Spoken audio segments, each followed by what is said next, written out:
क्या आप जानते हैं उस श्राप के बारे में जिसके प्रभाव से अर्जुन सामान्य लुटेरों को भी परास्त नहीं कर पाए थे? जानने के लिए वीडियो को अंत तक जरूर देखें।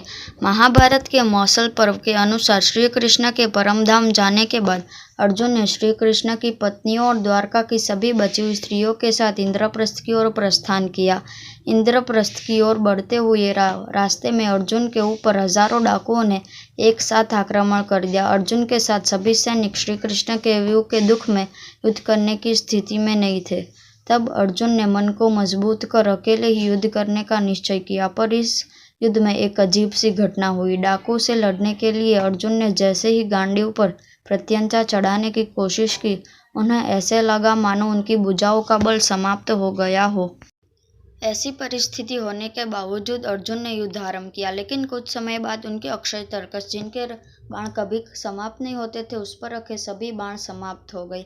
उस पर अर्जुन ने सिर्फ धनुष को ही डंडे की तरह चलाते हुए डाकुओं से युद्ध आरंभ किया। वह अर्जुन जिन्हें कौरव सेना के समस्त क्षत्रिय मंडल भी परास्त नहीं कर पा रहे थे, उस दिन वह अर्जुन सामान्य लुटेरों को भी परास्त नहीं कर पा रहे थे।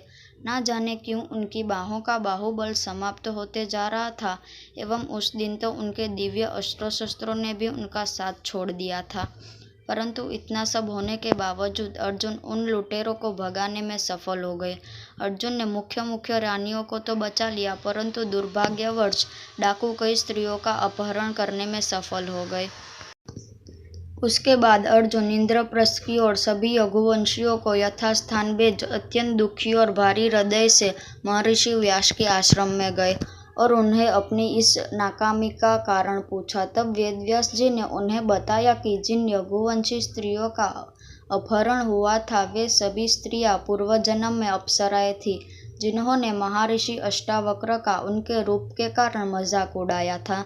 इसी कारण से महर्षि ने उन्हें अगले जन्म में डाकुओं द्वारा अपहरित होने का श्राप दिया था।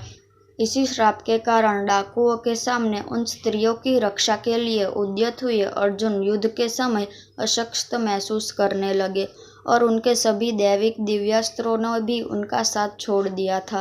वेदव्यास जी ने अर्जुन को यह भी बताया कि वे उन स्त्रियों की चिंता ना करें। डाकुओं द्वारा अपहरित होते ही वे सभी स्त्रियां अपने पूर्व जन्म को प्राप्त कर पुनः अपने लोक वापिस जा पहुंची है।